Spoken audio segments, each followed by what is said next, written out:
Hello everyone, my name is FlareBlitzed here, and we have returned back to our adventures of Yume Graffiti. Now we're going to explore the rest of this dimension here, and then we're going to trundle back to the darkened dimension, which we couldn't see beforehand, because now, thankfully, we've got the cherry, which allows us to light up the area. So, I'm still confused as to whether you are an actual enemy or you're just something that's random put into the game. Right, so far I can actually get back to it. Wait, what about this? Oh yeah, this does take us to somewhere different. Nice. So I wonder if that's necessary for going through this bit of area here. So it may be the case that this world has different paths, but the only way you could go into the different ones in the same level is by going through those blue portals. But who's to say that these blue portals are always going to be the same? Okay, so yeah, you're going to be a bit of a bother, aren't you? Yeah, you're going to be a bit of a bother, aren't you? Yeah, you're a bit of a bother. You're following me around. I don't want to touch you in case if you hurt me. I mean, I suppose I could have taken to that rectangle and then just done a loop around like that, but there's still that chance that, since it's only 2 tiled long, or 2 tiled height, that any sort of contact will be lethal. And we do not want any sort of lethal contact, so I'm actually going to go through you, and then we're going to go through this way up here and see if there's anything else up here which I can use in order to traverse through the area. What are you? What are you? Well, we're going to a very snowy environment. Something quite classical in Yume Nikki games. I feel like we're traversing too far off the path. We need to explore the rest of that other world which had those enemies in. It's absolute key, otherwise we won't be able to discover everything. If you go along one path and then you just keep following that path without going back and exploring the rest of what you've already seen, then you won't be able to see if there's any effect items there.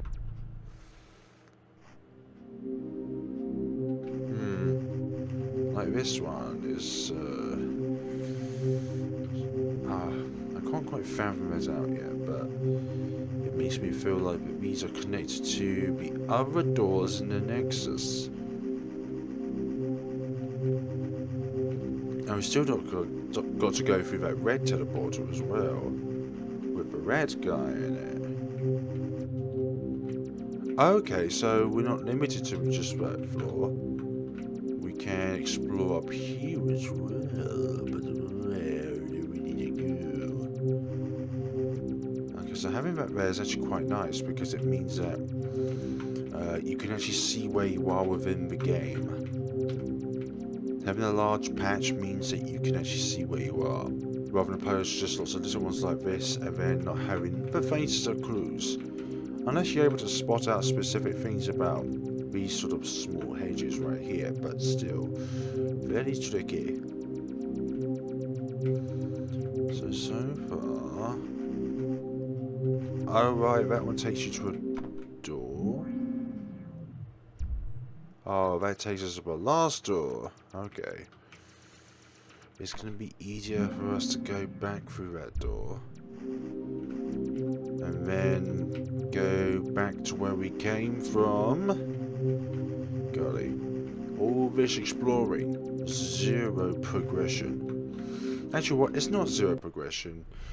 It's a bit of progression because you're exploring the area. But it's still that matter of not finding any items. And having a bad throat doesn't help either. Where does this one go to? Hi! What is this? What is all this? Nexus graffiti alike. Okay, you're not unique. None of yous are unique. You're unique though, you look like a bridge. Oh, I was right, it is a bridge. Yes, go to the end of a bridge and you'll find yourself long hair. Which I believe is just going to be... It's just gonna give us long hair with no added benefits to it. Very long hair. Wait, can I use it as a weapon? I don't think I can use it as a weapon, but I'd still like to give it a try. Nah, it just allows us to slap our hair together. Can you go away? Can you do that? I'm more or less over here. Fine. You gonna be like that? Fine. Come over this way then. Oh wait, I can go over here. Dare you, enemy. I've got past you now. Now what? Now I've gone past you, now what can I do? I can go over here. But it's still a small matter of maybe other enemies as well. The most important thing I don't want to do is to backtrack. So it could be a possibility. Possibility of backtracking is never good. Wait, we've already been here, haven't we? Yeah, we've already been here.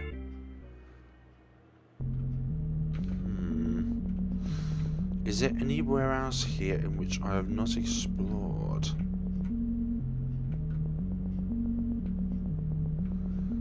I like to think that there is something else here, but at the same time there might not be anything at all in that matter.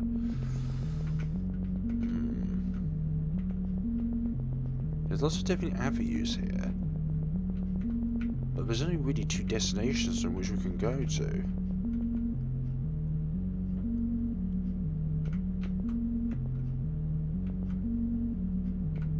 I need you to go. No, go with me. Oh sheesh. Where's... Oh my gosh.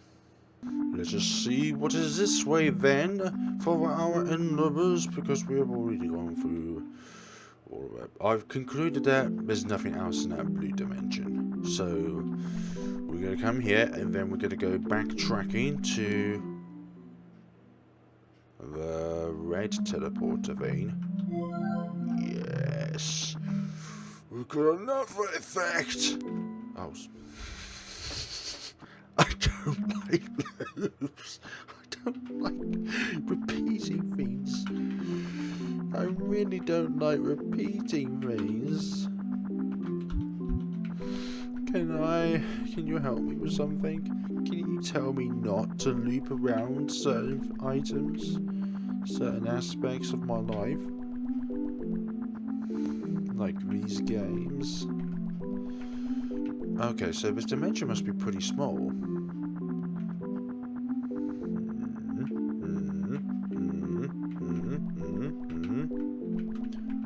Yeah, this dimension must be pretty small because everything seems quite concise and put together. Let's try and find it. Yeah, there we go. There's the portal in which I got that Kitsumi item. Become a fox demon. What the hell can I do with this? Oh, it makes it snow. Okay. So you got light snow, heavy snow.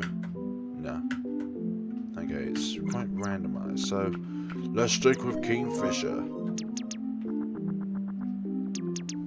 I'm no Kingfisher. I just love to look like a bird. I like to fly like a bird, be like a bird, be a bird. Be like it, just be a bird. Be a bird and all things. So we're just going to traverse through to the red section now, which is going to require going through here again. But I'm not going to skip past it because I'd like to talk about Yume Nikki Fangames as a general, because out of any RPG Maker game, I believe that Yume Nikki has the most amount of fan games that have ever been put into any sort of game in RPG Maker. And I think that's incredible, that the sort of inspiration can come from something which is so simple, because something simple can also be so good. And it's just so good to see that, because we have .flow, we have this game, we have Yume 2 key, we have X game, we have Y game, we have Z game, we have all these sort of different things that come and derive from one very simple aspect, and that is Yume Nikki in itself.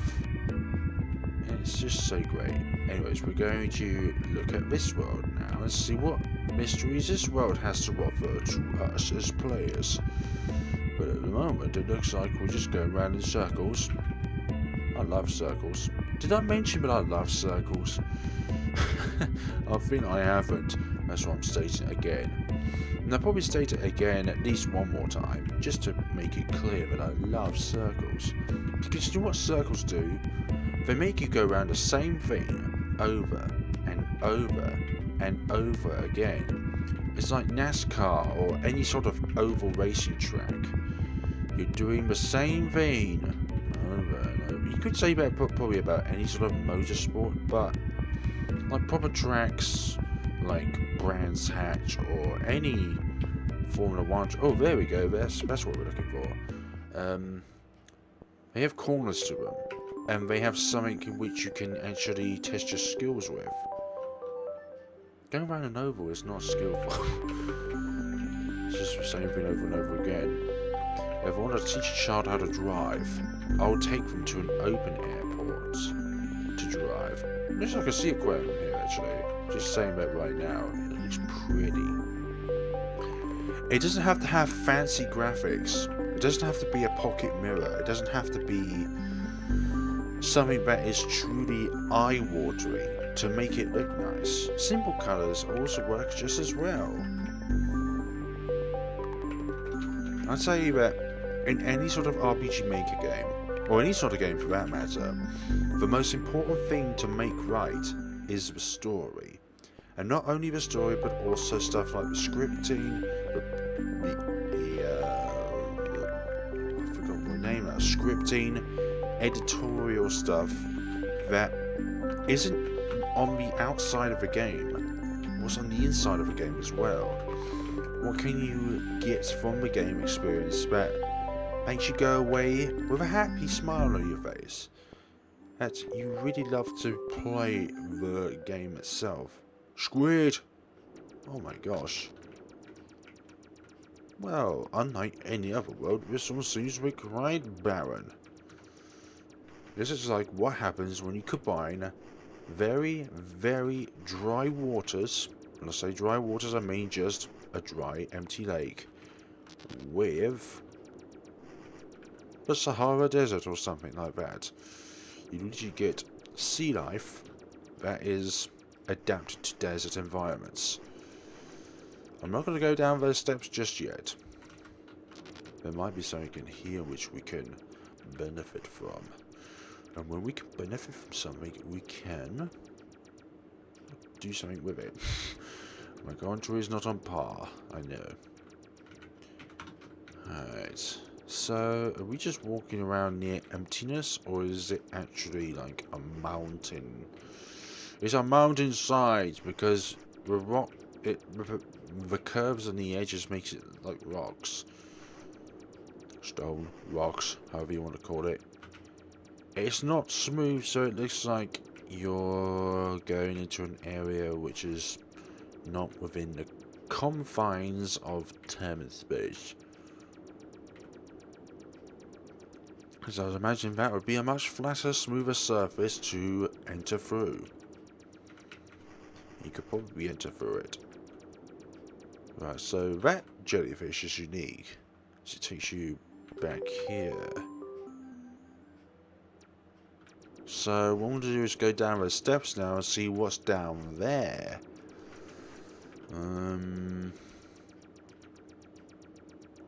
Where are the steps? Good. Good, good, good.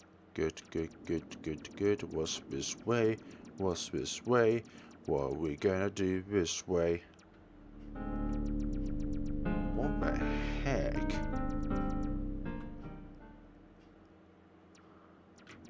Who would have discovered that? That is so obscure. Oh wait.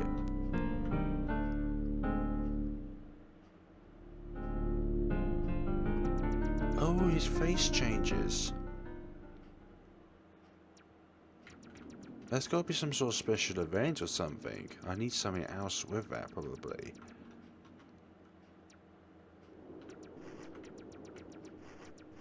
Is it? I don't think anything's different here. Let's go back again and see if we can change anything else about that man.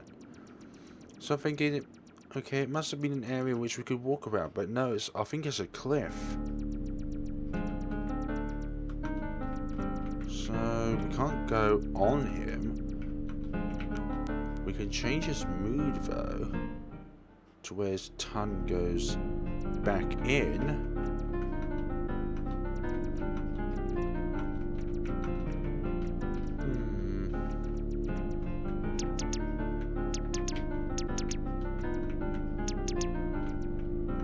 We can't go across. Can't interact with it again.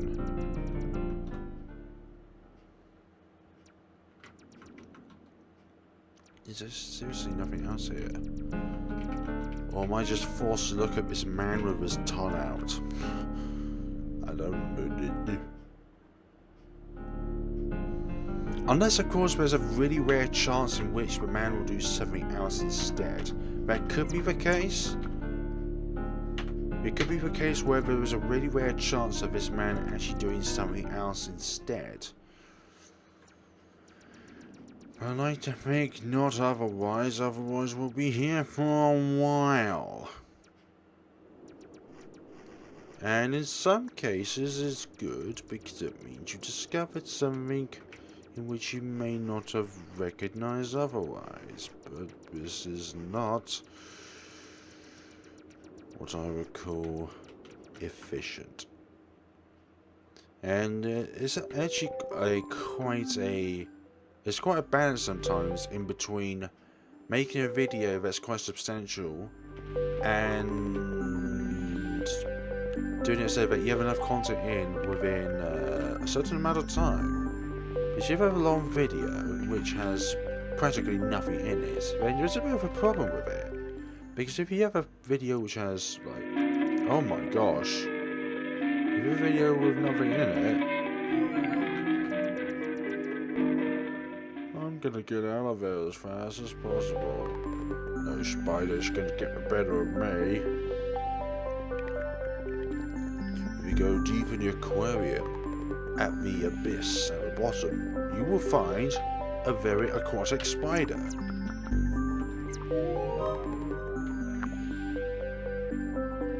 I wonder if that's our way of attacking. Oh my gosh, I don't want to face this character in real life. I wonder if that's a weapon of hers. We'll go back to Kingfisher for now. And see if that spider is lethal in the future. So where does this way go? Oh, this leads us to another world. No.